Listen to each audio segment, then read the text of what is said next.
Atomic number की discovery किसने किया था, या एटॉमिक नंबर किसने बताया था? मोजले। हेनरी मोजले। ओके। एंड एटॉमिक नंबर के बाद आप लोगों को all of you know the above rules. Above rules आता है ना? मोल कांसेप्ट में पढ़ाया था। मोल कॉन्सेप्ट में एटॉमिक स्ट्रक्चर में बताया होगा।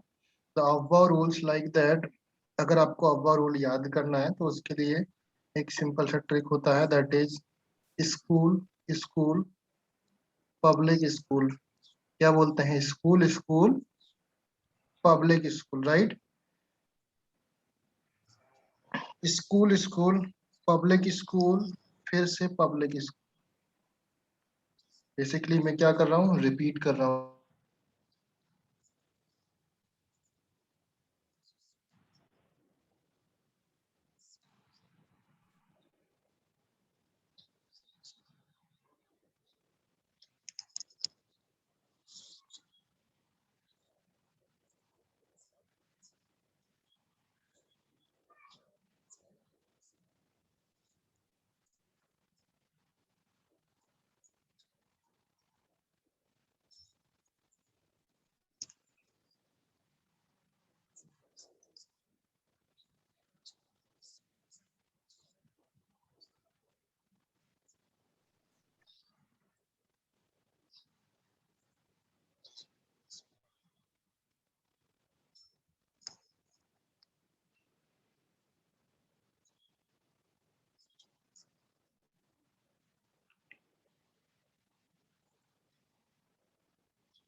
अरे यार, सारा कुछ बता दिया मैंने। Okay listen all of you.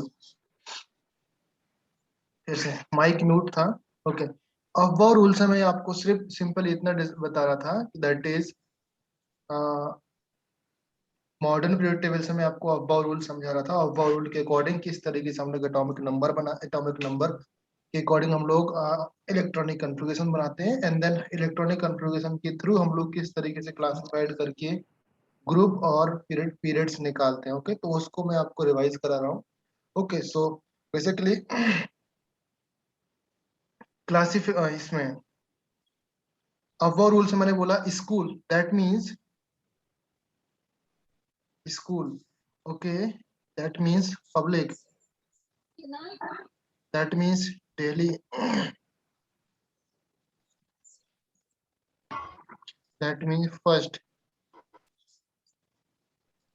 आप समझो, school school public school, public school, daily public school, daily public school, first daily public school, first daily public school. बात समझ में आया? इतना चीज याद है? Good one. ओके, नाउ जब ये चीज आपको याद रहेगा तो जब आपको 1 2 3 लगाना होता है इसमें, 1 2 3 किस तरीके से लगाओगे? फर्स्ट आपका आ जाएगा 1, फिर जो उसका जस्ट रिपीटिंग वाला पार्ट होता है उसके आगे लगाते हैं हम लोग 2। ओके, क्लियर है? और रिपीटिंग पार्ट के आगे जस्ट हमारा एक स्टेप आगे जा रहा तो ये आपका 2 ही आएगा। समझे मेरी बात? यहाँ पर आपका 1 था तो इसका रिपीटिंग पार्ट में आपने 2 लिखा, फिर से 2 से ही स्टार्ट करेंगे एंड रिपीटिंग पार्ट आपका यहाँ पर 2s 2s का नेक्स्ट आपका क्या आ जाएगा? 3, राइट? ये दोनों आपके रिपीटिंग पार्ट हैं, 2h 2p। ओके, तो यहाँ पर क्या आ जाने वाला है? 3s, right? देन यहाँ पर 4s, फिर आपका 3d, फिर 4p, 5s। तो बेसिकली क्या स्टार्ट हो रहा? 1 2 2 3 3 4 3 4 5, फिर क्या जाएगा? 4 5 6 4 4 5 5 6, देन 5 6 7 5 6 7 5 6 7 या 4 5 6 7? 4 5 6 7 4 5 6 7 एंड देन यहाँ पर 5 6 7 8, राइट? हाँ ये चीज आपको याद रहेगा। देन आपको इलेक्ट्रॉनिक फिलिंग करने का रूल आपको आइडिया होना चाहिए। एस ऑर्बिटल में 2 ही इलेक्ट्रॉन फिल होते हैं, पी ऑर्बिटल में मैक्सिमम 6 इलेक्ट्रॉन फिल होंगे, डी ऑर्बिटल में मैक्सिमम 10 इलेक्ट्रॉन फिल होंगे, एंड एफ ऑर्बिटल में मैक्सिमम 14 इलेक्ट्रॉन फिल होंगे। तो अकॉर्डिंगली आप ये चीज निकाल सकते हो, राइट। नाउ अभी जो मैं बताने वाला हूँ दैट इज, इसमें आप देखोगे ध्यान से, इस केस में यहाँ पर ओनली 2 इलेक्ट्रॉन फिलिंग है, right. Let me write down here, इस तरीके से राइट डाउन करता हूँ। 1s2, 2s2, 2p6, 3s2, 3p6, 4s2, 10, 6, 2, 10, 6, 2, 14, 10, 6, 2, 14, 10, 6, 2।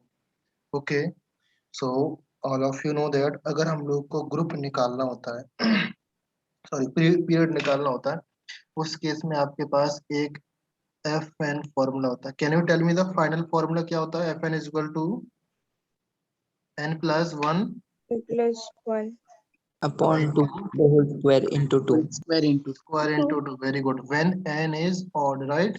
odd, right? हाँ, हाँ sir. जब इवन होता है that is n by two plus one. Okay, when square करेंगे इसका then into two when n is even. 1. Okay, ये आपका एन आपका क्या है? पीरियड है। ओके, एंड ये क्या है बेटा? Number of Elements. एलिमेंट्स और number of maximum number of electron बोल सकते हैं। Okay, maximum number of electron से नंबर ऑफ एलिमेंट बोल सकते हैं। ओके, सो यहाँ पर अगर मैं n की वैल्यू पुट करूंगा 1, देन आपका आंसर आएगा 2। n की वैल्यू जब हम 2 पुट करते हैं देन 8, 3 पुट करेंगे तो 3p वाला कितना है?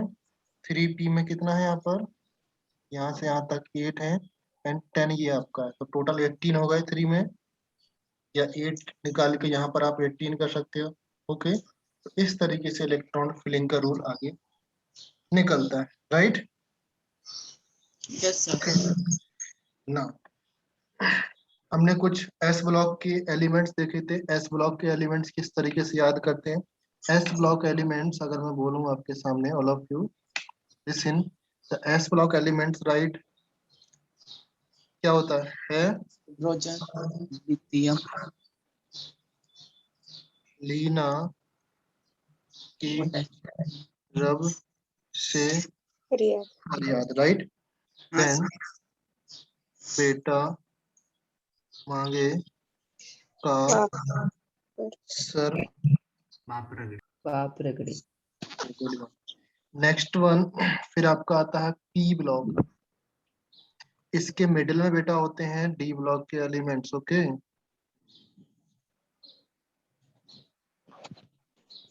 यहाँ पर होते हैं D block elements. Okay,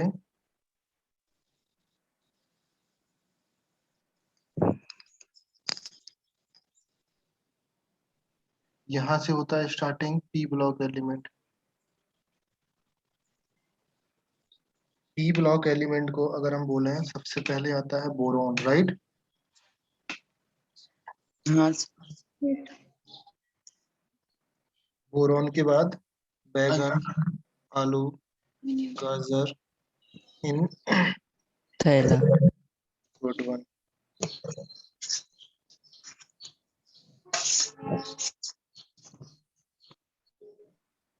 PB, nitrogen, phosphorus, arsenic, antimony,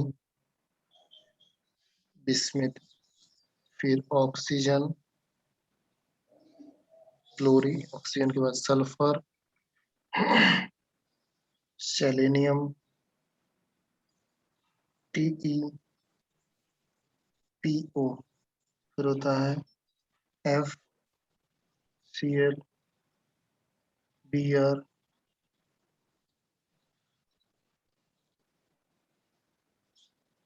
iodine and एंटेस्टाइन।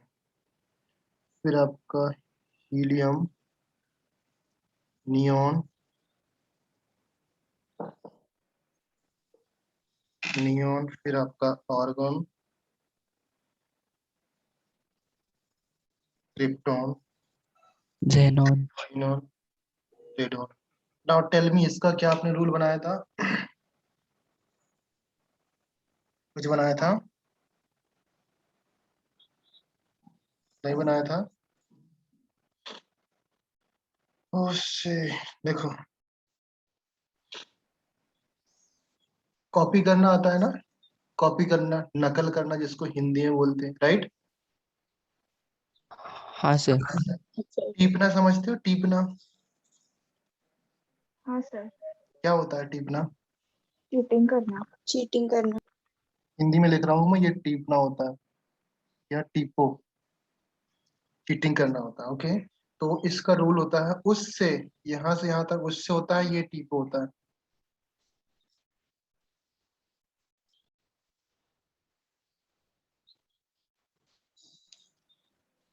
ये आपका ओ एस 80 टी ओ। आप बना सकते हो कुछ भी आपके अकॉर्डिंग, मैं नहीं बोल रहा हूँ कि यही याद करो। ओके, नाउ यहाँ तक आपको समझ में आया होगा। डी ब्लॉक के एलिमेंट्स, ये एस के हो गया, पी ब्लॉक हो गया।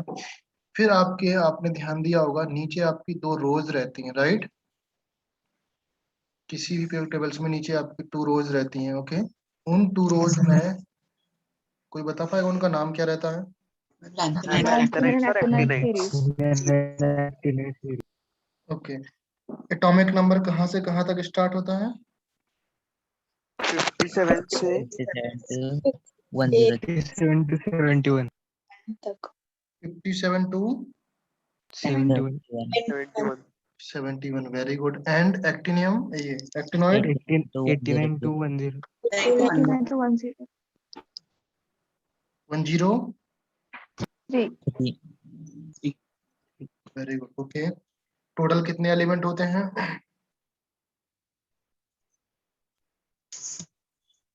यहाँ पर कितने एलिमेंट हुए? टोटल कितने एलिमेंट हुए? 30, 40। 30, 40. 48 हुआ।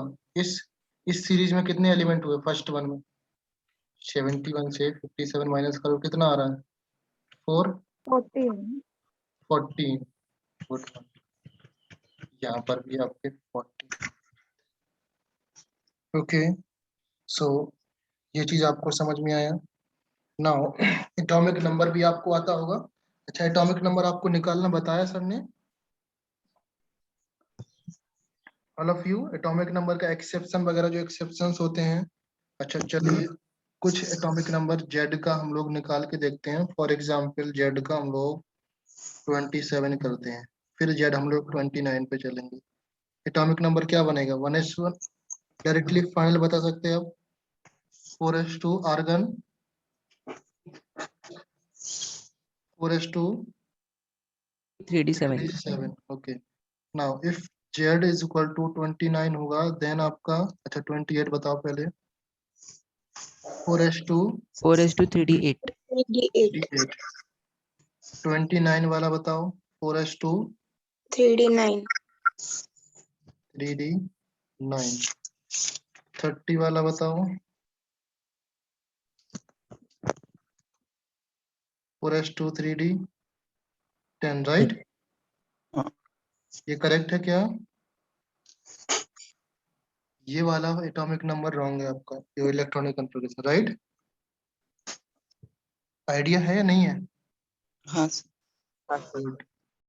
This one is wrong. The correct one is 4s1 and 310. 3d10, ये आपका करेक्ट होता है। ओके, नाउ सिमिलरली आपको ये भी आइडिया होना चाहिए, when z is equal to 24 होता है, देन 4s1 3d5, ये आपका होता है। ओके, तो जब z आपका लेस देन 30 होता है तो ओनली दीज टू, ये 24 वाला और एक आपका 29 वाला एलिमेंट आपके एक्सेप्शन होते हैं। ओके, ये तो आपको याद करना है अभी तक। बाकी जब आप 12th में आ जाओगे, देन आप कुछ और एक्सेप्शंस होते हैं डी ब्लॉक में एंड एफ ब्लॉक में एक्सेप्शन होते हैं, पी ब्लॉक में एक्सेप्शन नहीं है। एटॉमिक नंबर के मामले में, राइट। बाकी एक्सेप्शन तो पूरा टेबल में ही है, हर एलिमेंट अपने आप में एक एक्सेप्शन है, राइट। सो यहाँ तक क्लियर हुआ सबको, आई थिंक। ओके, हाँ सर। IUPAC नोमेनक्लेचर आता है, बताया सर ने? हाँ हाँ sir. Yes good. Sir. Zero को क्या लिखते हैं? नील। नील। नील।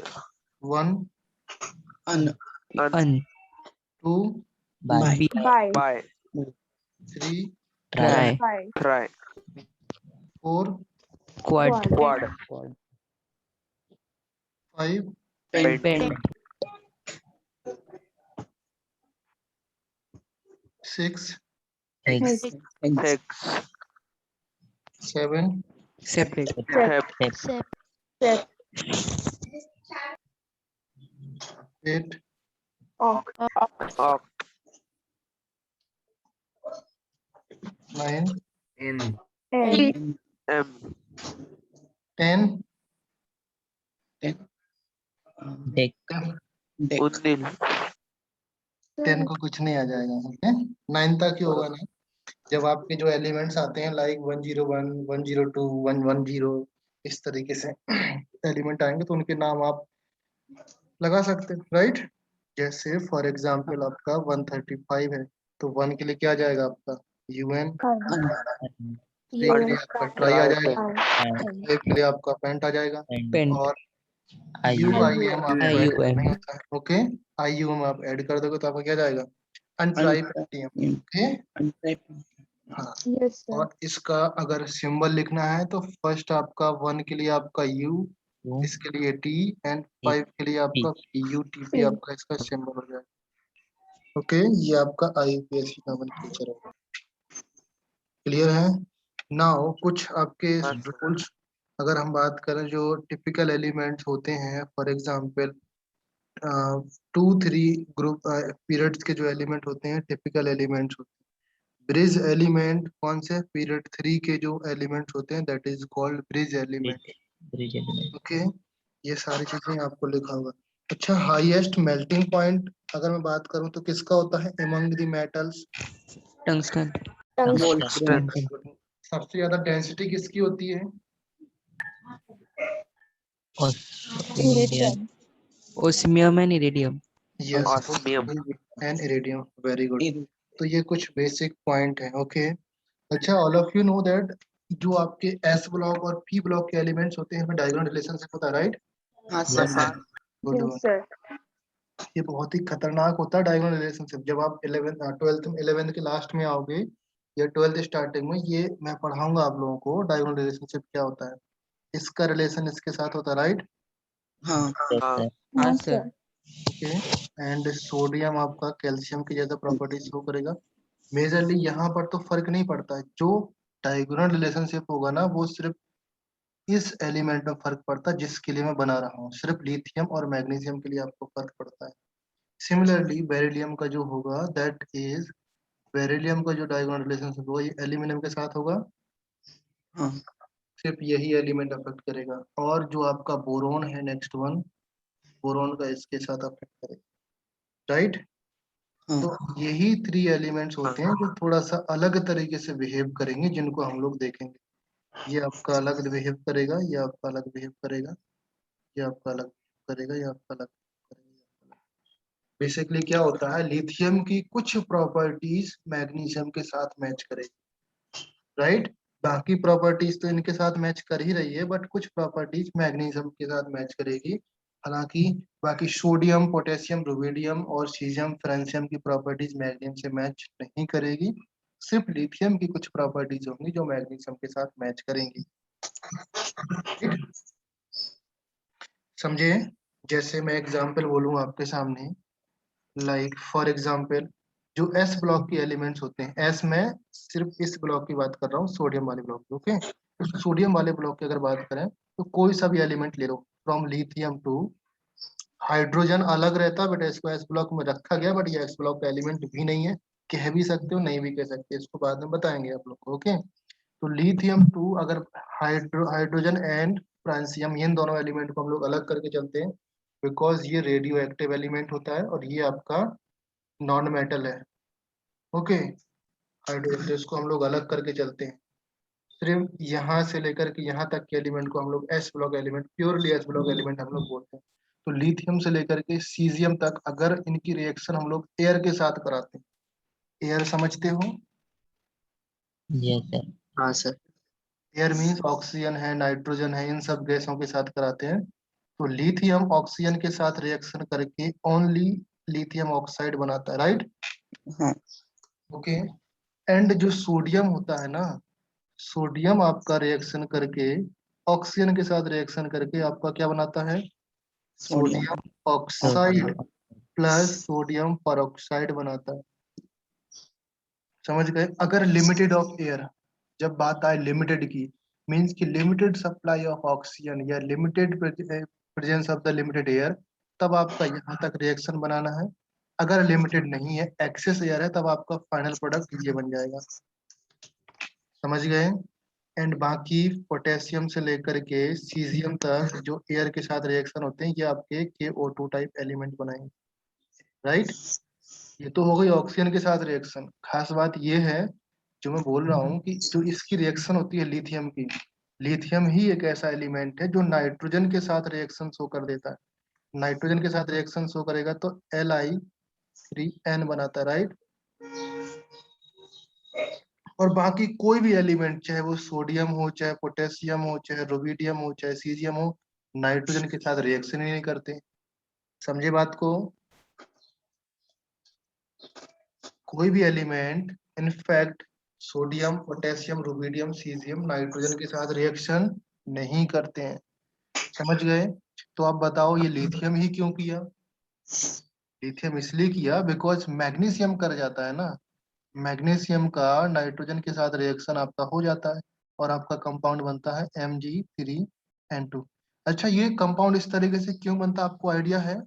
एनीवन? बोलो ना, यस और नो। मैग्नीशियम की velocity.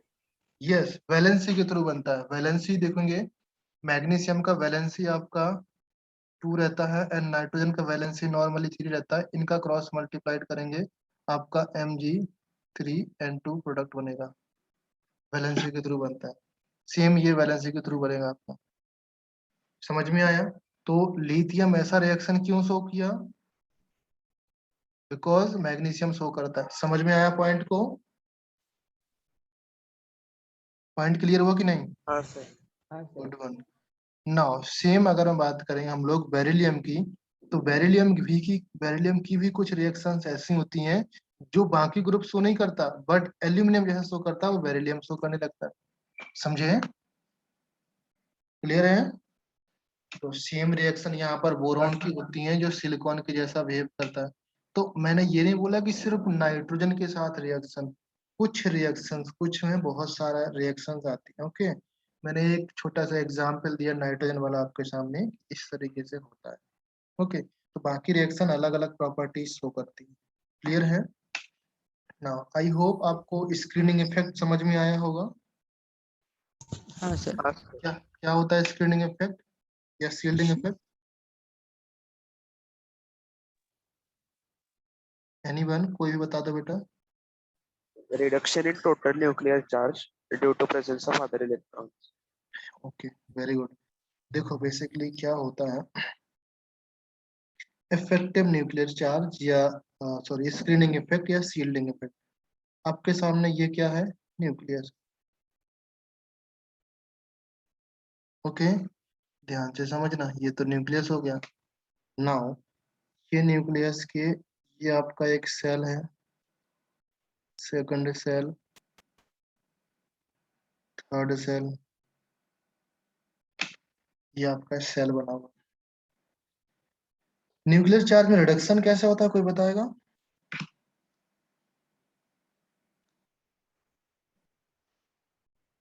Sir, can you repeat your question?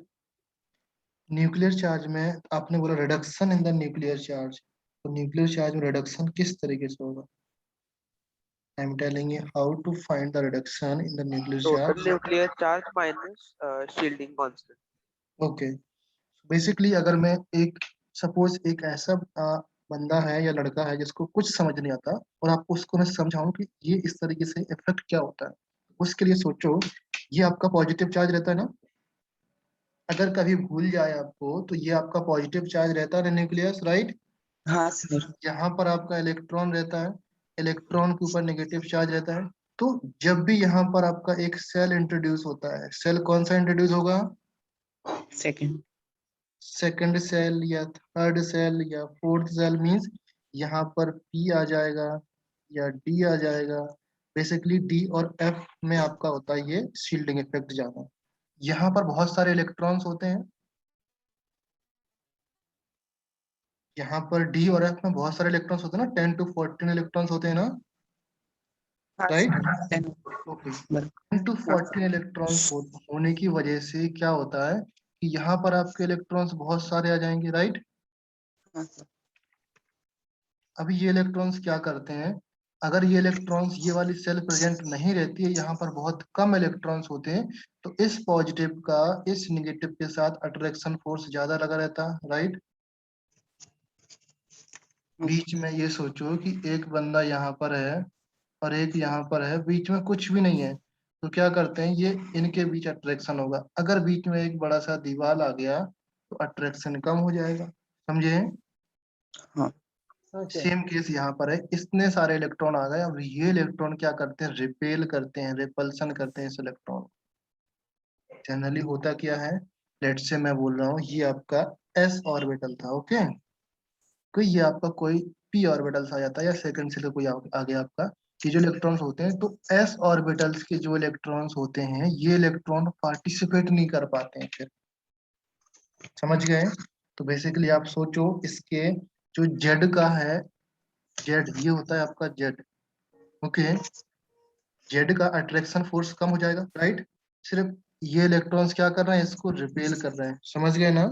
तो बेसिकली हम बोल सकते हैं कि जो मल्टी इलेक्ट्रॉन सिस्टम होता है हाँ इलेक्ट्रॉन में, that attracted by the nucleus as well as multi electron system, ये आपको इसको अट्रैक्ट कर रहे होते हैं, अभी ये इसको अट्रैक्ट करेंगे, एज वेल एज ये इलेक्ट्रॉन इसको रिपेल भी कर रहे होते हैं, समझ में आया ना। एक तरफ इनको अट्रैक्शन भी देखना है, एक तरफ इनको रिपेल भी करना है, तो जो इफेक्टिव न्यूक्लियर चार्ज होता है वो डिक्रीज हो जाता है, समझ गए।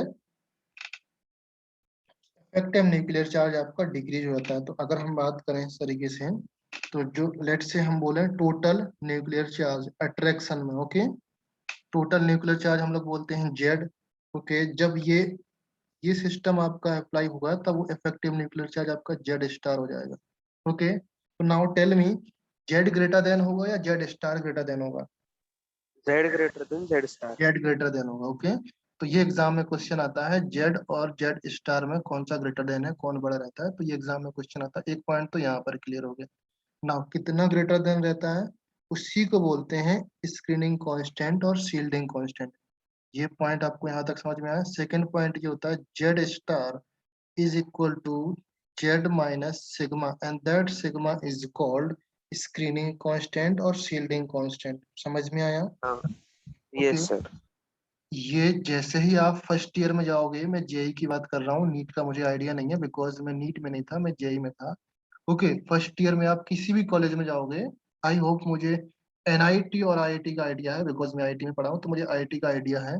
जैसे फर्स्ट ईयर में जाते हैं ये सिग्मा किस तरीके से फाइंड करते हैं वहां पर आपको बताया जाएगा, how to find sigma. Sigma find कर लेंगे तो जेड आपको पता रहता ही है, जेड इफेक्टिव आप लोग निकाल लेंगे, राइट। हाँ सर। तो ये आपको जैसे कॉलेज जाओगे, कॉलेज में आपको सिग्मा फाइंड करने का रूल आ जाएगा, राइट। Yes sir. अच्छा, मैं कौन से आईडी से हूँ, मेरे बारे में कुछ नहीं पता क्या। No sir. थोड़ा सा बताता हूँ। ऑफलाइन चालू होने हाँ, ऑफलाइन स्टार्ट करने वाले हैं, मे भी देखते हैं नेक्स्ट वीक में, इसी वीकेंड में, मतलब इसी महीने में, इसी मंथ में स्टार्ट करने वाले हम लोग, अगस्त मंथ में स्टार्ट करने वाले, प्लान कर रहे हैं इस तरीके से ताकि आप लोगों को कोई प्रॉब्लम ना हो, गवर्नमेंट का प्रॉब्लम ना हो और हम लोग को कोई प्रॉब्लम ना हो। बिकॉज इन केस अगर आप लोग आते हो, किसी स्टूडेंट को धोखे से भी कुछ हो गया ना, तो इंस्टीट्यूट का नाम आ जाएगा, आप लोगों का कोचिंग आना बंद हो सकता है और गवर्नमेंट स्ट्रिक्ट रूल लगा सकती है। तो इसलिए से प्लान कर रहे हैं किस तरीके से अरेंज किया जाए आप लोगों के लिए। बाकी आप लोग को पता है कितना कोविड है, हमको पता है कितना कोविड है, तो उस तरीके से प्रिकॉशन लेके रखना पड़ता है। ओके, सो ये सिग्मा आपको आइडिया लग गया। नाउ सिग्मा के बाद फिर आपका होता है पीरियडिक प्रॉपर्टीज, जो इस चैप्टर का मेन पर्पज है, यहाँ से स्टार्ट होता है पीरियडिक प्रॉपर्टी। अभी तक ये चैप्टर था ना, जैसे किसी चैप्टर का हम लोग स्टार्टिंग में प्रियम्बल वगैरह लिखते हैं ना, कि स्टार्टिंग में क्या क्या हमको पढ़ना है, क्या क्या डिस्कस करना है, इस चैप्टर का बैकग्राउंड क्या है, तो वो सारा बैकग्राउंड था। अभी यहाँ से स्टार्ट होता है पीरियडिक टेबल। इसमें आपको क्या क्या पढ़ना पड़ेगा, लाइक एटॉमिक रेडियस पढ़ना पड़ेगा, इलेक्ट्रॉन एंथैल्पी पढ़ना पड़ेगा, आयनाइजेशन एनर्जी पढ़ना पड़ेगा, ओके, आयनिक रेडियस पढ़ना पड़ेगा, इलेक्ट्रोनेगेटिविटी पढ़ना पड़ेगा, ये सारी चीजें आपको पढ़ना पड़ती हैं, राइट।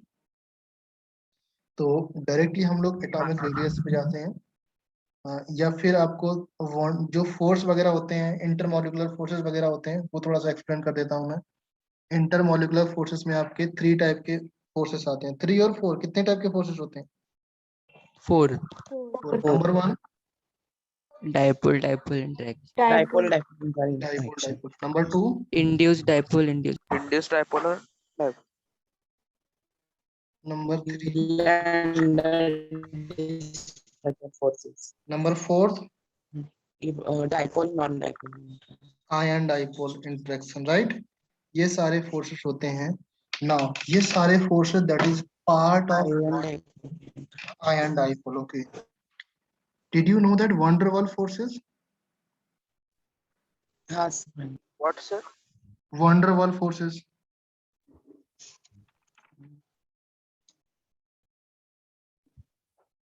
वंडर वॉल फोर्स,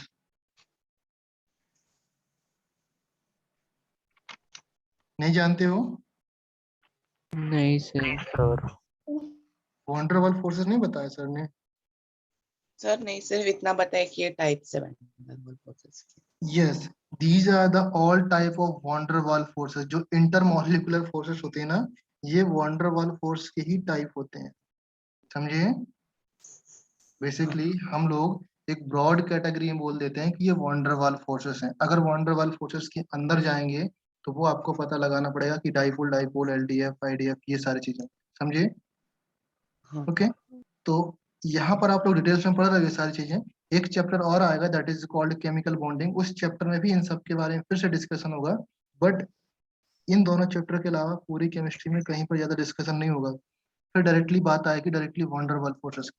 हम कहीं पर बात करेंगे वंडर वॉल फोर्सेस की, तो ऑटोमेटिकली आप समझ जाओ इन 4 में से कोई ना कोई फोर्स अप्लाई हो रहा होगा। समझ गए भाई बात? ओके, क्या मैंने बोला, इस चैप्टर में एंड केमिकल बॉन्डिंग चैप्टर में ही ये सिर्फ 4 फोर्सेस का डिस्कशन होगा और इनके बारे में डिटेल्स में डिस्कशन होगा। इसके बाद केमिस्ट्री में कहीं पर भी क्वेश्चन आता है तो आपको सिंपली लिखना है वंडर वॉल फोर्सेस, बात खत्म हो जाती है वहीं पर, स्टॉप। अगर डिटेल्स में पूछा है क्वेश्चन, जो कि 99% चांसेस होता है, कभी नहीं पूछता ये सारी चीजें, अंदर की बात है, यहाँ तक पूछता है, इसका मतलब वो एज्यूम कर लेता है कि बच्चे को आता है ये सारी चीज, समझ गए। हाँ. किस्मत खराब हुई तो पूछ भी सकता है ना, फिर तो आप बोलोगे सर मैं तो यहाँ तक पढ़ के गया था, इधर ही आ गया, समझे, तो फिर प्रॉब्लम हो सकती है। Okay, so dipole dipole, LDF, IDF, okay, ये सारी चीजें आप लोग पढ़ चुके होंगे। इसके बाद हम लोग स्टार्ट, एटॉमिक रेडियस क्या होता है? Atomic radius, anyone knows the atomic radius? Nucleus और वैलेंस इलेक्ट्रॉन के बीच में डिस्टेंस. न्यूक्लियस और वैलेंस इलेक्ट्रॉन के बीच में एटॉमिक रेडियस। अगर हम बात करें जो इंटरमॉलिकुलर डिस्टेंसेस होती है ना, ये वॉन्डर वाल फोर्सेस होते हैं ना, वॉन्डर वाल फोर्सेस एलिमेंट में लगता है। ओके, सारे एलिमेंट में नहीं होता वॉन्डर वाल फोर्सेस। जहां पर आपके 3 और 4 टाइप के फोर्सेस होते हैं, for example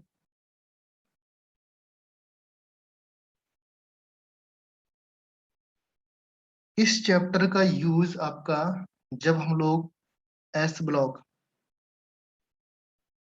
P block, D block, F block पढ़ेंगे, इस चैप्टर का एक्सटेंसिवली यूज होगा। ये सारी प्रॉपर्टीज 100% यूज होंगी।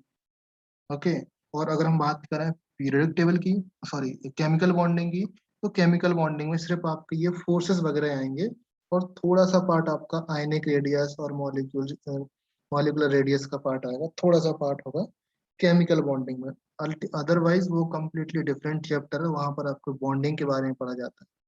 Okay, not the radius. Radius आएगा ना जब भी हम लोग, जैसे फॉर एग्जाम्पल ना, इफ आई टेल यू, ये क्या है भाई, Vardhan, invite use to Zoom app,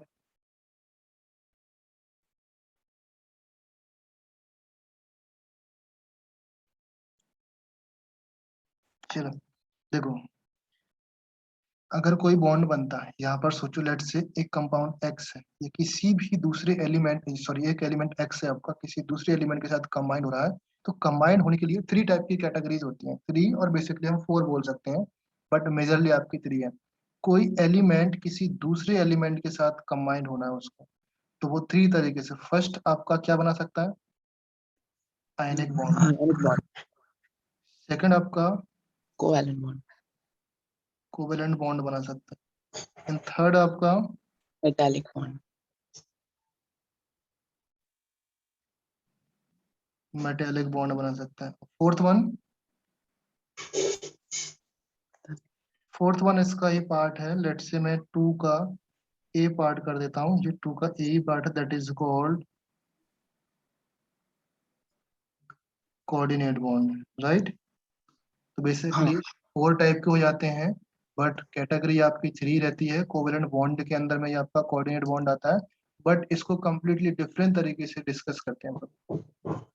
okay, ionic bond क्या होते हैं, आयनिक बॉन्ड वो एलिमेंट होते हैं जिनके बीच में आयन फॉर्म होते हैं, जिनको डिसोसिएट करने से पॉजिटिव और नेगेटिव आयन में डिसोसिएट हो जाते हैं, समझ गए। आयनिक बॉन्ड बनाने के लिए मेजरली, मैं आपको एग्जांपल लिखता हूँ, कभी भी आपका एग्जांपल आए, ionic bond majorly S block के एलिमेंट बनाते हैं आयनिक बॉन्ड, राइट, मेजरली बोला मैं। ओके, अब मेजरली बोलने का मतलब ऐसा नहीं कि सिर्फ एस ब्लॉक के बनाते हैं, और भी एलिमेंट बना सकते हैं। एस ब्लॉक में आपके एक्सेप्शन भी है, समझे। एस ब्लॉक में फॉर एग्जांपल बेरिलियम हो गया, मैग्नीशियम हो गया, और ये, हाँ, ये दोनों आपके कभी कभी मेटल, ये आयनिक बॉन्ड शो नहीं करते हैं, बट कभी कभी शो करते हैं। तो एस ब्लॉक कंप्लीटली अगर ओवरऑल देखा जाए तो क्या बनाता है, आयनिक बॉन्ड बनाता है। अगर हम बात करें कोवेलेंट बॉन्ड की, तो that formed by P block element. यहाँ पर भी क्या है बेटा, एक्सेप्शन है, लाइक एल्यूमिनियम आपका आयनिक भी बना सकता है, कोवेलेंट भी बना सकता है। ओके, यहाँ पर भी मेटेलिक बॉन्ड की बात करें, मेटेलिक बॉन्ड आपके डी ब्लॉक के एलिमेंट फॉर्म करते हैं और एफ ब्लॉक के एलिमेंट फॉर्म करते हैं, राइट। जो कोऑर्डिनेट बॉन्ड होते हैं, कोऑर्डिनेट बॉन्ड वो फॉर्म करते हैं जिनके पास एक्स्ट्रा लोन पेयर होते हैं, समझिए, एक्स्ट्रा लोन पेयर होकर के वो कोऑर्डिनेट बॉन्ड फॉर्म कर लेते हैं। क्लियर है। तो अभी जब देखो, जब बॉन्ड फॉर्मेशन होगा तो उसके बीच में कुछ डिस्टेंस होगी, राइट, ये डिस्टेंस होती है रेडियस, रेडियाई बोलते हैं इसको। कुछ यहाँ से यहाँ तक इसका रेडियस होगा, यहाँ से यहाँ तक इसका रेडियस होगा, राइट। इसलिए ये रेडियस हम लोग डिस्कस करते हैं कि atomic radius and ionic radius discuss करते हैं। एटॉमिक रेडियस क्या होता है, distance between nucleus and the outer most valence electron. तो आउटर मोस्ट वैलेंस इलेक्ट्रॉन ही पार्टिसिपेट करता है ना किसी भी एलिमेंट में, लाइक कोई एटम है, एटम का जो आउटर मोस्ट इलेक्ट्रॉन होगा वही तो पार्टिसिपेट करता है ना किसी दूसरे एलिमेंट के साथ। हाँ सर। ओके, तो वी कैन से दैट ये यहाँ से लेकर के यहाँ तक इसकी रेडियस है, एंड यहाँ से लेकर के यहाँ तक ये इस एलिमेंट की रेडियस है। जब ये दोनों कंबाइंड हो जाएंगे तो आपका पूरा फुल इस तरीके से बॉन्ड बनेगा। ओके, एंड अगर इस बॉन्ड की बॉन्ड लेंथ निकालनी है तो रेडियस से थोड़ा सा कम होता है, दोनों की रेडियस ऐड करने के बाद थोड़ा सा कम हो जाता है, समझ गए, एक्चुअल वैल्यू बोल रहा हूँ। क्लियर है। अगर आपको ये आपको रेडियस निकालना है, for example A and B है, इसकी रेडियस निकालना है कि ए की रेडियस क्या होगा, तो हम क्या कहते हैं generally, half of the internal. हाँ यस, हाफ हाफ कर देते हैं, जो बॉन्ड लेंथ होती है उसको डिवाइड कर देते हैं हाफ हाफ, जनरली ऐसा करते हैं, बट ऐसा नहीं होता है, थोड़ा सा कम हो जाता है रेडियस। ओके, लेट से इसका रेडियस स्टार्टिंग में इसका रेडियस 10 था, इसका रेडियस 12 था, तो टोटल कितना होना, 22 होना चाहिए ना, तो ये लेस देन 22 होगा, ये जो बॉन्ड होगा लेस देन 22 होगा। क्लियर है? हम्म, इसके बाद फिर आई थिंक मेटेलिक रेडियस आ जाता है। मेटेलिक रेडियस आपका सेल्फ एलिमेंट के साथ बनता है। मेटेलिक रेडियस आपका एलिमेंट ही रहता है। ओके, लाइक मेटल के एलिमेंट आपस में लग चिपके रहते हैं। उस केस में क्या होता है, यहाँ पर भी आप एवरेज निकाल देते हो। अगर हम बोलें this is A and this is B, then T A B निकालेंगे तो क्या हो जाता है, the distance between A and B divided by 2। हाँ, okay, but van der Waals forces, van der Waals forces क्या होता है बेटा, वॉन्डरवाल फोर्सेस के लिए बॉन्ड बनाना जरूरी नहीं होता है। समझे? वॉन्डरवाल फोर्सेस दूर से ही बॉन्ड अट्रैक्शन करते हैं। ओके, मींस वॉन्डरवाल फोर्सेस आपने पढ़ा ना, डाइपोल डाइपोल डाइपोल, हाँ, एलडीएफ, तो वो उनके लिए बॉन्ड बनाना कंपलसरी नहीं होता। वो क्या करते हैं, दूर से ही रिपल्शन और अट्रैक्शन क्रिएट करने से वहां पर वॉन्डरवाल फोर्सेस वंडरवाल रेडियस और वंडरवाल फोर्सेस एक्टिवेट हो जाते हैं। फॉर एग्जाम्पल लेट्स से ये आपका एक एलिमेंट है, ओके, एंड ये आपका एलिमेंट है। अगर हम बोलेंगे इस एलिमेंट का जो इफेक्ट है, दैट इफेक्ट आपका यहाँ तक जाता है, इसके रेडियस का इफेक्ट, राइट। इसका जो अट्रैक्शन इफेक्ट है यहाँ तक जाता है, और इस कंपाउंड का भी अट्रैक्शन इफेक्ट आपका यहाँ तक जाता है, राइट। हाँ, बट इसकी एक्चुअल रेडियस कितनी थी, ये तो इतनी ही सी थी ना रेडियस। हाँ, ओके, रेडियस तो यहीं तक थी बट इफेक्ट यहाँ तक गया था। तो वॉन्डरवाल रेडियस की बात करेंगे, the radius of van der Waals from here to here हो जाएगा, एंड इसका हाफ कर देंगे, right. That is called van der Waals radius. Clear है ना? हाँ, ओके, तो ये आपका समझ में आया। वॉन्डरवाल फोर्सेस किसी भी स्पीसीज में हो सकती है, कहीं मॉलिक्यूल्स में हो सकता है, एलिमेंट में हो सकता है। तो अगर हम बात करें, यहाँ पर आपको समझ में आया होगा, वॉन्डरवाल फोर्सेस, जो वॉन्डरवाल फोर्सेस होंगे बहुत ही वीक होते हैं।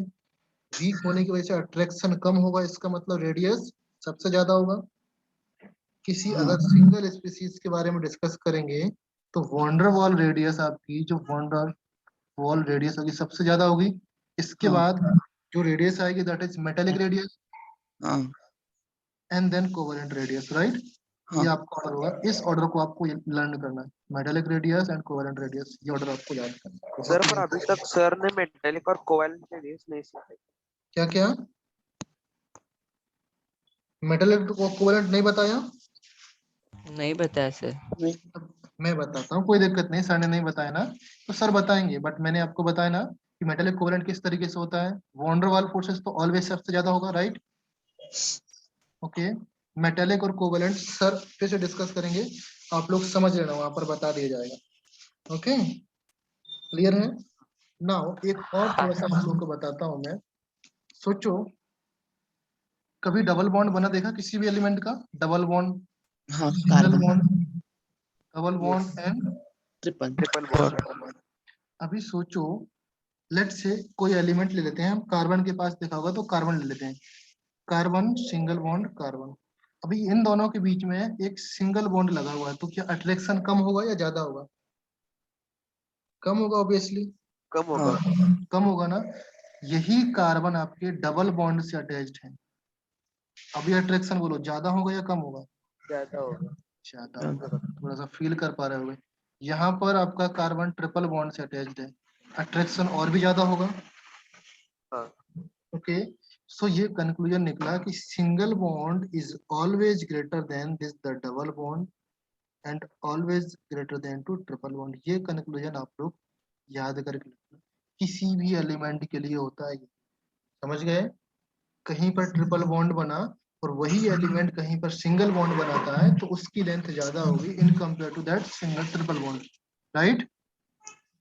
हाँ, क्योंकि generally that used in carbon case में, लाइक फॉर एग्जांपल कार्बन के बारे में बात करेंगे, C single bond C is greater than C double bond C is greater than C triple bond C. Generally हम लोग कार्बन के केस में शो करते हैं, बट आपको आइडिया हो गया कि single bond always greater than होगा to double bond, and double bond is always greater than to triple bond, right. Clear है? नाउ यहाँ तक तो आई थिंक आपको समझ में आ गया होगा। फिर अगर हम लोग और बात करें, लाइक हाँ, एटॉमिक रेडियस का डाउन द ग्रुप जाने पर क्या ट्रेंड्स होता है वो तो छोड़ दो, सर बताएंगे।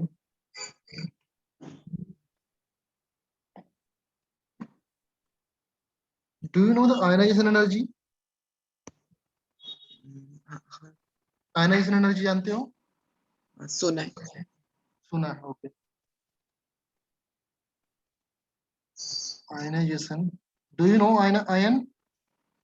हाँ, आयन आयंस क्या होता है, टेल मी। पॉजिटिव और नेगेटिव। Positive, positive and negative charges. Negative charge आपके आयंस होते हैं। आयनाइजेशन एनर्जी क्या होती है समझो। आयनाइजेशन एनर्जी बोल सकते हैं और आयनाइजेशन पोटेंशियल बोलते हैं और आयनाइजेशन एंथैल्पी बोलते हैं। ओके, जब भी हम लोग एंथैल्पी की बात करेंगे इसका मतलब होता है हीट बेसिकली, और हीट भी एक टाइप की क्या है, एनर्जी। एनर्जी है। तो ये कहानी समझ में आया। पोटेंशियल भी एक टाइप का पोटेंशियल है, वो भी आपका एनर्जी है। एंथैल्पी भी एनर्जी है, एनर्जी बेसिकली इसको हम लोग शॉर्ट में याद करते हैं आई पी और आई ई। आई ई ज्यादा रहेगा नाम, because most of the books I E follow करता है। आई पी कहीं कहीं पर आपको मिलेगा, तो आयनाइजेशन पोटेंशियल होता है। ये आपके short name, right. Now what is the meaning of ionisation potential या आयनाइजेशन एनर्जी? आयनाइजेशन एनर्जी और पोटेंशियल की अगर हम बात करें, it is the amount of the energy that required to remove one electron from the outer most shell of the isolated gaseous atom. समझ में आया? हाँ,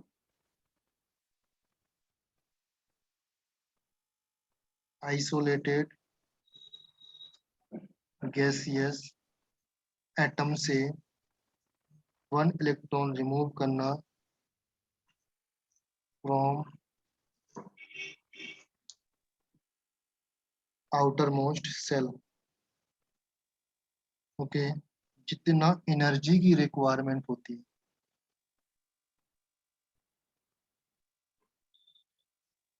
required energy is called ionisation energy. समझे? इस तरीके से समझो, इस तरीके से समझो। फॉर एग्जाम्पल इलेक्ट्रॉन्स है, अगर इलेक्ट्रॉन्स ज्यादा अंदर है तो उसके लिए ज्यादा एनर्जी लगाना पड़ेगा। अगर इलेक्ट्रॉन्स बाहर है तो एनर्जी को कम लगाना पड़ेगा।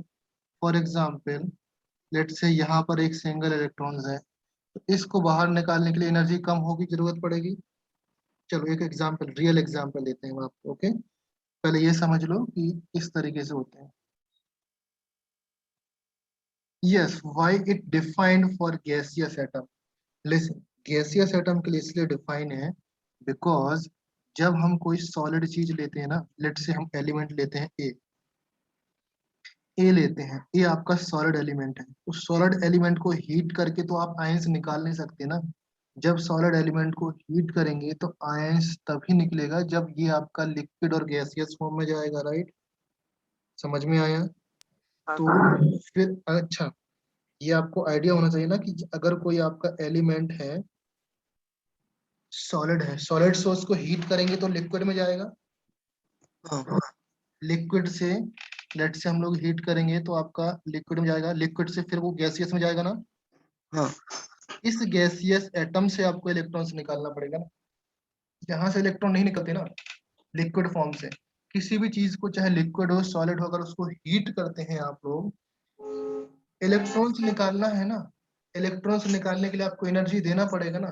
तो वो एनर्जी चाहे हीट करके हो या आपको इलेक्ट्रिक करंट लगाना हो उसमें या बैटरी लगाना हो, किसी भी टाइप की एनर्जी हो उसको बोलते हैं आयनाइजेशन एनर्जी। पॉइंट समझ में आया? किसी हाँ भी सर। टाइप की एनर्जी हो उसको बोलते हैं आयनाइजेशन एनर्जी। तो फॉर एग्जाम्पल अगर हम बात करें, लेट से यहाँ पर एक एलिमेंट है ए और दैट इज गैसियस, इसको हम लोग गैसियस एज्यूम कर लेते हैं फॉर इंस्टेंस। ओके, इससे आपका एक इलेक्ट्रॉन निकालेंगे यहाँ पर, तो ये आपका गैसियस एलिमेंट ही रहेगा। एक इलेक्ट्रॉन निकलेगा तो आपका इलेक्ट्रॉन यहाँ पर लिख सकते हैं, राइट। और you can write down -1 electron, ऐसे भी लिख सकते हैं एरो पे, जो भी आपको चीज लिखना है लिख सकते हैं। क्लियर है? समझ में आया? हाँ सर। ओके, इस इलेक्ट्रॉन को निकालने के लिए हमको यहाँ पर एनर्जी देना पड़ेगा, हाँ, राइट।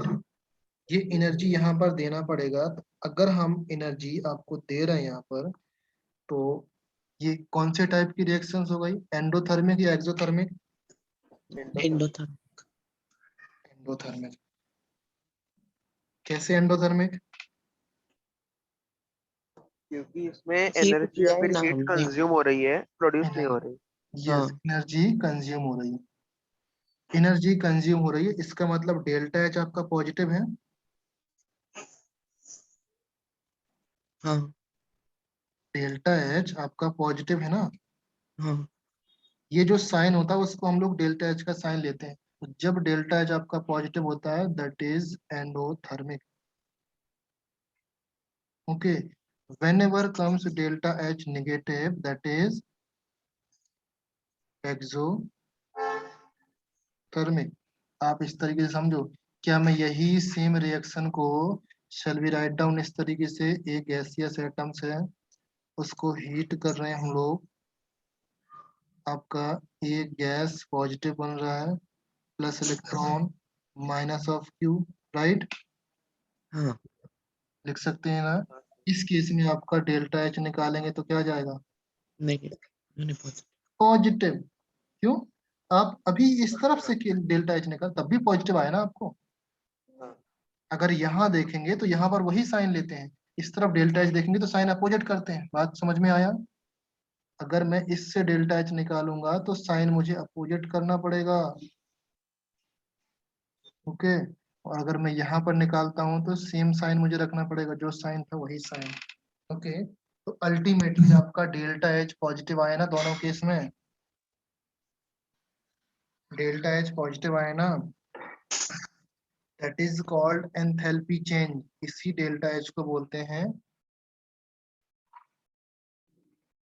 Enthalpy change. मीन्स हमको इतना एक्स्ट्रा एनर्जी देना पड़ेगा।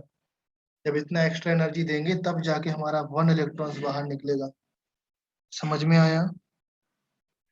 हाँ क्लियर है? नाउ इसी के साथ साथ एक चीज और याद कर लो, किसी भी चीज से एक इलेक्ट्रॉन बाहर या एक इलेक्ट्रॉन बाहर निकलता है या बहुत सारे इलेक्ट्रॉन बाहर निकलते हैं, उस प्रोसेस को बोलते हैं ऑक्सीडेशन। ऑक्सीडेशन समझते हो? हाँ सर। लूज ऑक्सीडेशन, अगर लूज लॉस ऑफ इलेक्ट्रॉन होता है that is called oxidation. Oxidation. Oxidation reduction पता है ना आप लोगों को? हाँ हाँ मतलब बेसिक बेसिक पता है। हाँ बेसिक पता है, थोड़ा सा बाद में बताएंगे आप लोगों को। ओके, अगर सेम केस अगर गेन हो जाए, gain of electron that is called reduction reduction, reduction. Okay. Now अभी ये तो हो गई आपकी एक सिंबॉलिक तरीके से बात। Now when we talk about element like sodium, sodium आपके पास एलिमेंट रहता है ना, गैसियस फॉर्म से सोडियम को, सॉलिड फॉर्म से पहले सोडियम को गैसियस फॉर्म में लेके जाएंगे, गैसियस फॉर्म से हमको Na पॉजिटिव हम लोग निकालेंगे, राइट? हाँ ओके, यहाँ पर जो इलेक्ट्रॉन निकलेगा दैट, यहाँ से यहाँ तक के स्टेप को हम बोलेंगे आयनाइजेशन एनर्जी वाला स्टेप, और जो एनर्जी रिक्वायर्ड होगी that is called ionisation energy. Not included that one, ये स्टेप आपका इंक्लूड नहीं है, याद करना। सिर्फ गैसियस एलिमेंट की ही बात हो रही है, that is called ionisation energy. Point समझ में आया? ओके, नाउ अभी आप बताना मुझे, फॉर एग्जाम्पल अगर हम बात करें कि मैग्नीशियम की बात करें, मैग्नीशियम, अभी हम लोग एटॉमिक नंबर में बात करते हैं, एटॉमिक नंबर 281 होता है ना सोडियम का, यहाँ का ये वाला इलेक्ट्रॉन हाँ आसानी से निकलना चाहेगा ना, आइडिया ना आपको? आसानी से निकलना चाहेगा ना, मीन्स सोडियम आपका, सोडियम से सोडियम पॉजिटिव बनाने के लिए ज्यादा एनर्जी की जरूरत नहीं पड़ने वाली आपको, right? Okay, now if we talk about magnesium, तो मैग्नीशियम की बात करेंगे हम लोग, तो मैग्नीशियम होता है 282। इससे हमको एक इलेक्ट्रॉन से निकालना है, राइट? जब एक इलेक्ट्रॉन से निकालेंगे तो आपको यहाँ से इस डबल से आपको एक इलेक्ट्रॉन निकालना, मीन्स ये पेयरिंग वगैरह आपको तोड़ना पड़ेगी, राइट? हाँ तो क्या करना पड़ेगा, पहले बनेगा आपका Mg पॉजिटिव, फिर Mg पॉजिटिव से बनेगा Mg double positive, two right. Now यहाँ तक आप समझ में आ गया होगा। तो इस केस में आपका 2 और 8 होता है, बाकी 2 तो जो गए बाहर, राइट।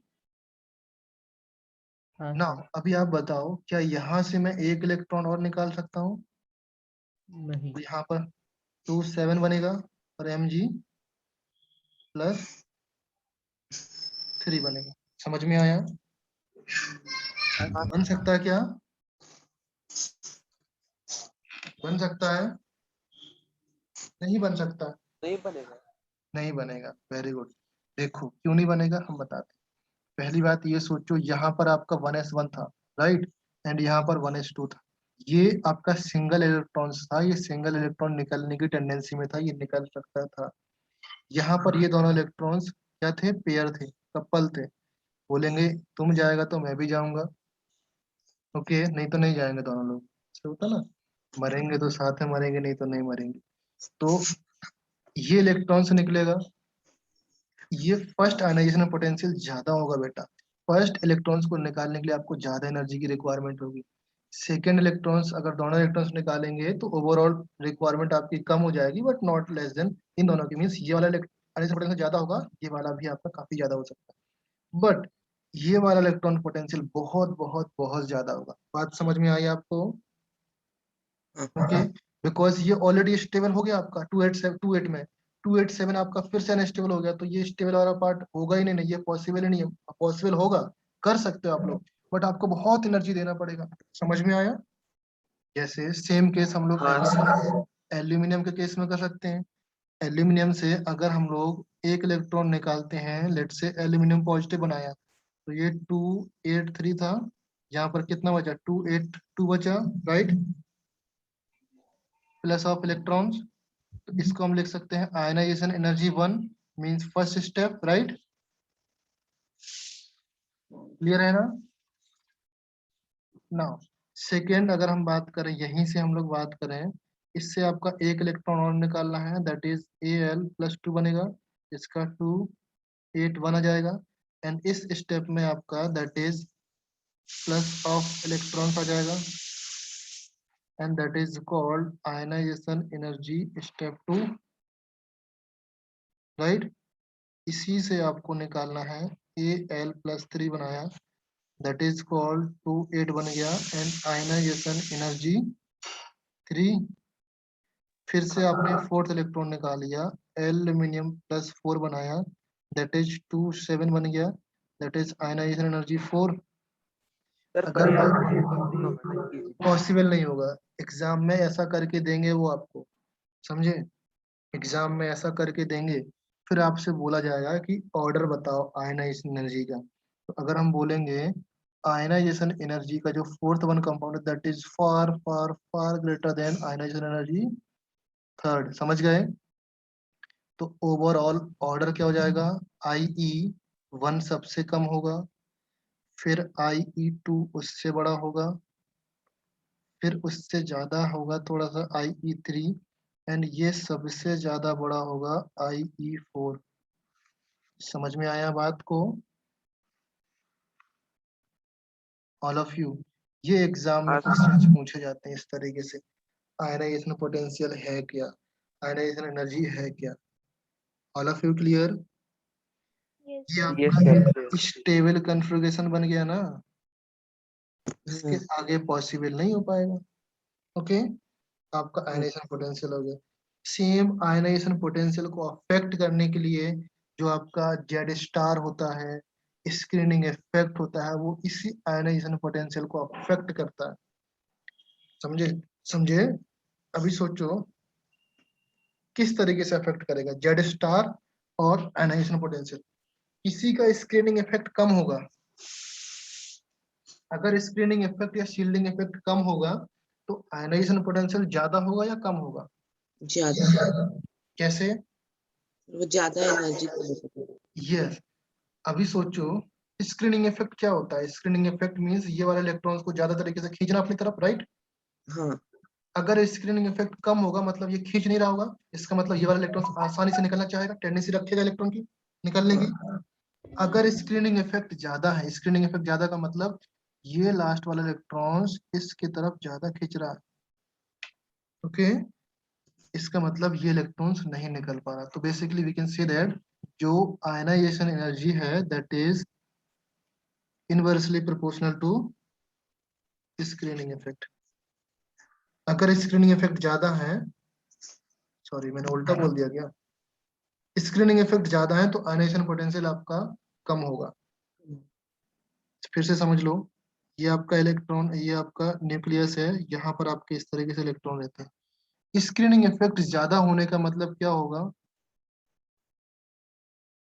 ये वाला इलेक्ट्रॉन्स आपस में फ्री हो गया बेटा। स्क्रीनिंग इफेक्ट ज्यादा होने का मतलब ये रिपल्सन ज्यादा हो गया और ये इलेक्ट्रॉन्स इस तरफ खींच रहे हैं, राइट।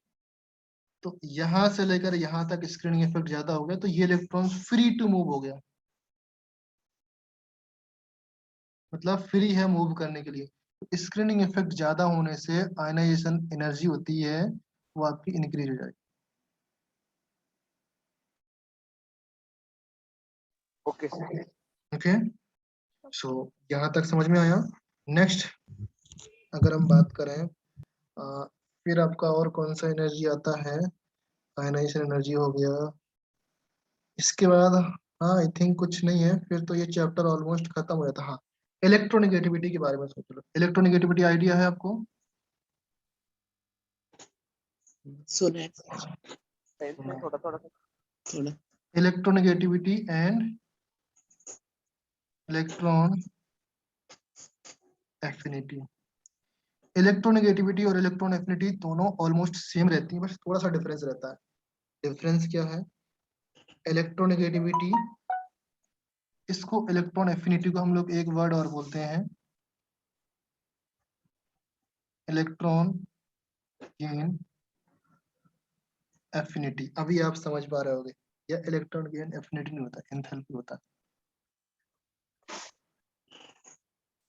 बात समझो क्या मैंने बोला, इलेक्ट्रोनेगेटिविटी क्या होती है, किसी भी इलेक्ट्रॉन को, किसी भी एलिमेंट के इलेक्ट्रॉन को अपने तरफ अट्रैक्ट करने की पावर को,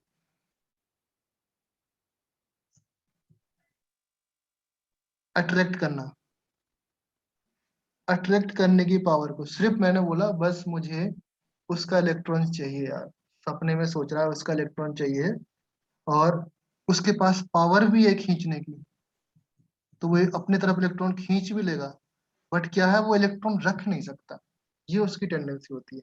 इलेक्ट्रॉन एफिनिटी क्या होती है, उसके पास पावर भी है और इलेक्ट्रॉन अपने पास रखना भी चाहता है, रख भी सकता है। समझ गए? इन द लेमन लैंग्वेज बोलूं मैं कि समझ इलेक्ट्रॉन को अट्रैक्ट करने की पावर को इलेक्ट्रोनेगेटिविटी बोलेंगे और इलेक्ट्रॉन को अट्रैक्ट करके अपने पास रखने की पावर को इलेक्ट्रॉन एफिनिटी बोलेंगे। बात समझ में आया? हाँ सर। हाँ, एफिनिटी क्या है, रखने की। एफिनिटी मतलब इलेक्ट्रॉन को लेकर रख रखने की। सकता है हाँ, और ये मैंने नेगेटिविटी बोला, मतलब सेफ ले सकता है। Good one. इसको अपनी लैंग्वेज में बोर्ड एग्जाम में क्वेश्चन आता है बेटा, 12th में बोर्ड एग्जाम में क्वेश्चन आता है इसके ऊपर, एफिनिटी और इलेक्ट्रोनेगेटिविटी में डिफरेंस बताओ, तो अपनी लैंग्वेज में आप लिख सकते हो, राइट, ऑल ऑफ यू। हाँ, इलेक्ट्रॉन एफिनिटी क्या है एंड इलेक्ट्रॉन नेगेटिविटी क्या है, इसको याद करने का एक सिंपल सा रूल है। जो इलेक्ट्रोनेगेटिविटी होती है, हैलोजेंस की सबसे ज्यादा होती है इलेक्ट्रोनेगेटिविटी, हैलोजेंस में सबसे ज्यादा होती है, मीन सबसे ज्यादा हैलोजन है फ्लोरीन है ना, हाँ, तो फ्लोरीन की हाँ सबसे ज्यादा होगी। सॉरी। देखो डाउन द ग्रुप जाने पर इलेक्ट्रोनेगेटिविटी इंक्रीज होती है, इस लेफ्ट टू राइट जाने पर इंक्रीज होने वाली है और डाउन जाने पर डिक्रीज होने वाली है। ओके, तो सबसे ज्यादा कॉर्नर पे इस पॉइंट पे फ्लोरीन होता है ना, हाँ, तो फ्लोरीन की सबसे ज्यादा इलेक्ट्रोनेगेटिविटी होती है, फिर आपका ऑक्सीजन की होती है, फिर नाइट्रोजन की होती है, फिर Cl की होती है। ये बात हमेशा याद कर लेना, ये वाला फोन, FON, यहाँ तक तो आपको कंपलसरी याद ही करना है। जो फोन मैंने लिखा ना, ये FON, ये तो आपको कंपलसरी याद ही करना है, बिना इसके आप आगे ये क्वेश्चन प्रॉब्लम सॉल्व नहीं कर पाओगे। समझ गए? नाउ सर रिपीट एक बार। क्या क्या, सर एक बार रिपीट करेंगे आप? Electronegativity is that to attract the electron, okay, and electron affinity to attract the electron and अपने पास रखने की पावर को। अगर हम लोग इसके एक डेफिनेशन बोलूं मैं इलेक्ट्रॉन एफिनिटी की। Electron affinity defined as the amount of energy release when electron is added into outermost cell। outermost cell में जब इलेक्ट्रॉन अपने आता है, रखता है अपने पास, तो जो एनर्जी रिलीज होती है, बेसिकली इसके बारे में आपको क्या बोल रहा हूँ, आप ऐसे सोचो कि कोई एलिमेंट था, वो भी आपका गैसियस एलिमेंट होगा। जब उसके पास इलेक्ट्रॉन आएगा तो इस इलेक्ट्रॉन को अपने पास रख के एजी नेगेटिव, ए आपका गैसियस एटम होगा, उस नेगेटिव वाला पार्ट बनाएगा, प्लस इलेक्ट्रो एनर्जी आपकी रिलीज होने वाली है। तो इस केस में डेल्टा एच कैसा बेटा, नेगेटिव नेगेटिव एनर्जी रिलीज होगी, तो that is endothermic, right, endo exo exothermic. Exothermic. Okay, तो इस प्रॉपर्टीज को बोलते हैं हम लोग इलेक्ट्रॉन एफिनिटी। बात समझ में आया? हाँ okay, this property is called electron affinity. Okay, हाँ ना यस सर। अगर हम बात करें इलेक्ट्रोनेगेटिविटी की, तो इलेक्ट्रोनेगेटिविटी क्या है, टू अट्रैक्ट दी इलेक्ट्रॉन, बस अपने तरफ उसको इलेक्ट्रॉन अट्रैक्ट करना है, अट्रैक्ट करके ये वाला कंडीशन उसको बहुत कम बना पाता है, अपने पास इलेक्ट्रॉन रख नहीं पाता वो, समझे? हाँ हाँ क्लियर है? यस जैसे हम बात करें फ्लोरीन की, फ्लोरीन की सबसे ज्यादा होती है इलेक्ट्रोनेगेटिविटी पूरे एलिमेंट्स में, जितने भी अभी तक नए नए एलिमेंट आए, सबसे ज्यादा फ्लोरीन की होती है इलेक्ट्रोनेगेटिविटी। फिर आपका एक ग्रुप की बात करें, अगर मैं ग्रुप की बात करूं तो फ्लोरीन सबसे ज्यादा होगा, फिर आपका क्लोरीन होगा, फिर आपका ब्रोमीन होगा, फिर आपका आयोडीन होगा। आयोडीन। बात समझ में आया?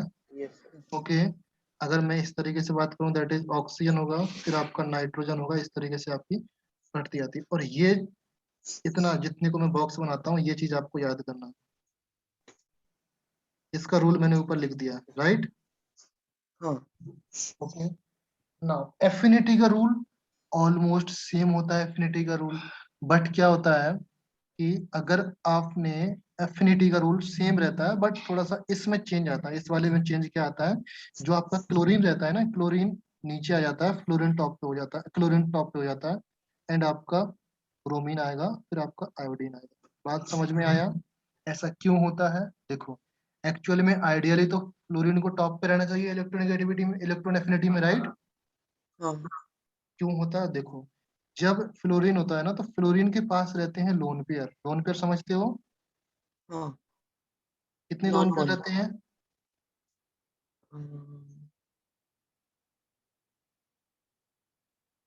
तो इस लोन पेयर का जो रिपल्सन होता है ना, इस लोन पेयर की वजह से जो रिपल्सन होता है, उस रिपल्सन की वजह से फ्लोरीन आपका कंपाउंड नहीं बना। समझ गए?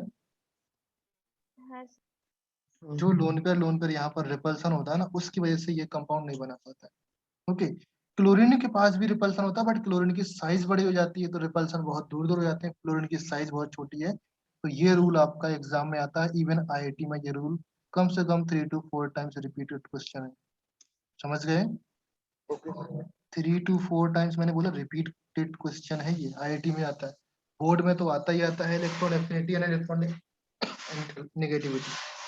ओके, तो ये चीजें सर बताएंगे आपको, मैंने आपको ओवरऑल दे दिया, ओवरऑल व्यू कि इस तरीके से होता है। जब सर बताएंगे तो और अच्छे से क्लियर हो जाएगा आप लोगों को। मैंने लिखाने के लिए कुछ नहीं बोला कि आप नोट्स में लिखो मत कुछ, सर लिखाएंगे, लैंग्वेज फॉर्म में लिखाएंगे पूरा किस तरीके से लिखते हैं, राइट? बस मैंने उस समझने के लिए आपको बताया कि ओवरऑल इस तरीके से होता है। अगर फिर भी डाउट रहता है, सर बताएं, डाउट रहता है या कंफ्यूजन रहता है, तो सर से आप डायरेक्टली पूछ सकते हो, या फिर मेरे से जब एक्स्ट्रा क्लास लगेगा तो हमसे भी डिस्कस करें। Okay Okay, sir. Okay, so I think हम लोग यहाँ पर स्टॉप करें अभी। ओके, हाँ सर। मैंने कोई भी एक्सेप्शन नहीं बताया अभी, ओके, एक्सेप्ट ये फ्लोरीन के बारे में। तो हाँ। हर क्वेश्चन में जो मैंने बताया ना, हर जगह पर एक्सेप्शन है, एक्सेप्शन ज्यादा मैंने बताया नहीं आप लोगों को। ओके, आयनाइजेशन एनर्जी में भी एक्सेप्शन है, एटॉमिक रेडियस और आयनिक रेडियस में भी एक्सेप्शन है, आपकी एंथैल्पी में भी एक्सेप्शन है। ओके, तो मैंने जो बताया जनरल ट्रेंड्स बताया कि जनरली ऐसी चीजें होती हैं। ओके, एक्सेप्शन क्या चीज होती हैं, जब आप डिटेल से पढ़ोगे तो एक्सेप्शन भी बताए जाएंगे। ओके, मैंने तो ओवरऑल ओवरऑल ऊपर से बताया। ओके, सो यहाँ पर हम लोग स्टॉप कर रहे हैं, अगर किसी को कुछ डाउट है तो बताना। Okay, Okay, sir. चलो, okay sir. Bye bye everyone, you can leave now. Thank bye you sir. Sir. Thank you, sir. Bye, sir. Thank you sir. Bye sir.